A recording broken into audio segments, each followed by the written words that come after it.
नमस्कार।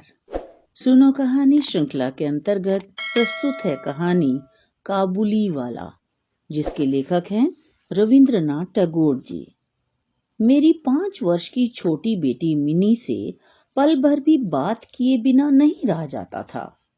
उसकी माता उसे ज्यादा बोलने के लिए डांटती फटकारती थी, किंतु मैं ऐसा नहीं करता था। वह मेरे साथ ही अपने भावों का आदान प्रदान अधिक करती थी। मेरा घर सड़क के किनारे ही था।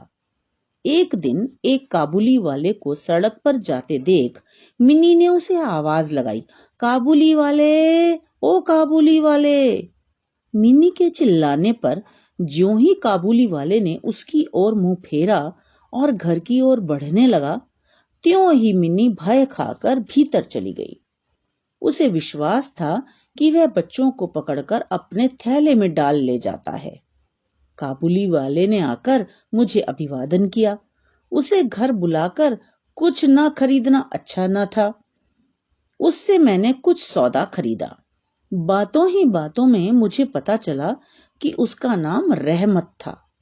रहमत ने इधर उधर की कुछ बातें करके पूछा, बाबूजी, आपकी बच्ची कहाँ गई? मैंने बच्ची के मन से उसका भय दूर करने के लिए उसे भीतर से बुलवा लिया। रहमत ने उसे कुछ काजू एवं किशमिश देनी चाहिए, पर उसने नहीं ली और दुगने डर के साथ मेरे पैरों में लिपट गई। उसका पहला परिचय इस प्रकार हुआ। इस घटना के कुछ दिन बाद एक दिन मैं किसी आवश्यक कार्य से बाहर जा रहा था। देखा कि बाहर दरवाजे के पास बेंच पर बैठी हुई मिनी काबुली वाले से हंस हंस कर बातें कर रही थी।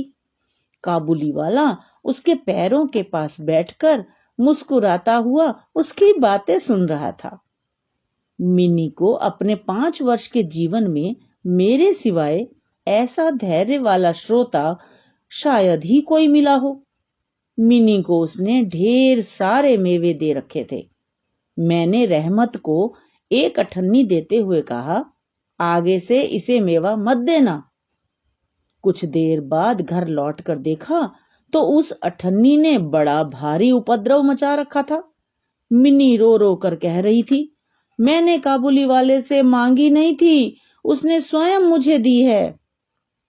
मैंने आकर मिनी को इस मुसीबत से निजात दिलाई। पता चला कि मिनी से काबुली वाले की यह दूसरी ही मुलाकात थी। धीरे धीरे काबुली वाले ने पिस्ता बादाम दे देकर उसके हृदय पर अधिकार कर लिया था। हमारे देश में लड़कियां जन्म से ही ससुराल से परिचित रहती हैं, लेकिन हम तनिक नई रोशनी के होने के कारण बच्ची को ससुराल के विषय में कुछ ज्यादा ज्ञानी नहीं बना पाए थे। रहमत मिनी से कहता, तुम ससुराल कभी मत जाना। अच्छा? मिनी रहमत से उल्टा पूछती, तुम ससुराल जाओगे? रहमत हंसकर कहता, हम ससुर को मारेगा। मिनी ससुर नामक किसी अनजाने जीव की कल्पना करके हंसती। मिनी की मां बड़ी वहमी तबीयत की थी। वह काबुली वाले पर नजर रखने के लिए मुझसे कहती रहती थी। हर वर्ष माघ मास में रहमत अपने देश लौट जाता था। इस समय वह घूम घूम कर व्यापारियों से अपना पैसा इकट्ठा करता, लेकिन फिर भी मिनी से उसकी भेंट एक बार अवश्य हो जाती थी। अचानक एक दिन मैंने देखा कि रहमत को 2 सिपाही पकड़े हुए ले जा रहे थे।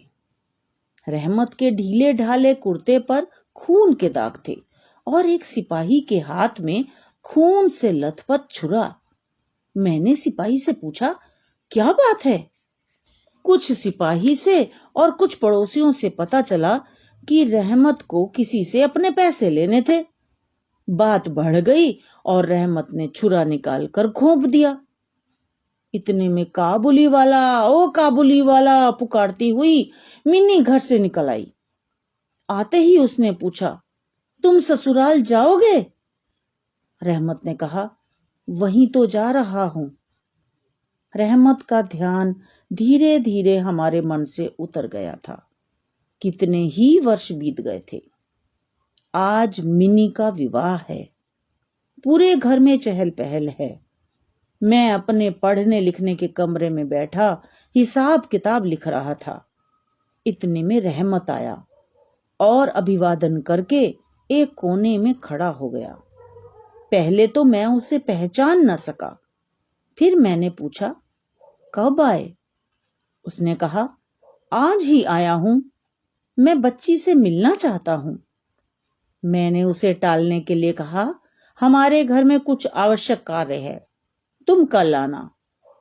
मायूस होकर वह बोला, क्या बच्ची को तनिक देख भी नहीं सकता?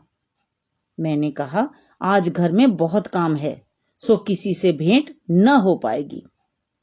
वह बोला, यह अंगूर, बादाम, किशमिश बच्ची के लिए लाया था, उसे दे दीजिएगा।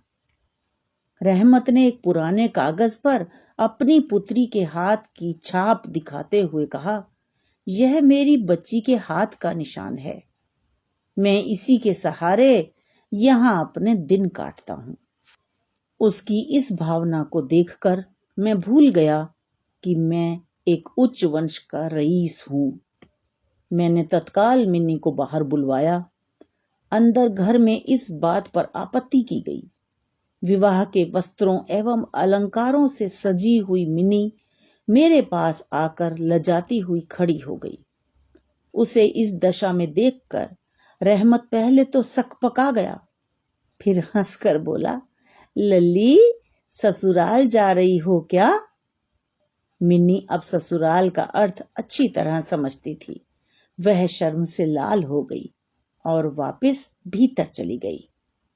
मिनी के जाने के बाद रहमत गहरी सांस लेकर फर्श पर बैठ गया। इन 8 वर्षों में उसकी बेटी की न जाने क्या दशा हुई होगी। वह भी अब विवाह के योग्य हो गई होगी। मैंने उसे कुछ रुपए निकाल कर देते हुए कहा, तुम अपने देश जाकर अपनी बेटी की सुध लो।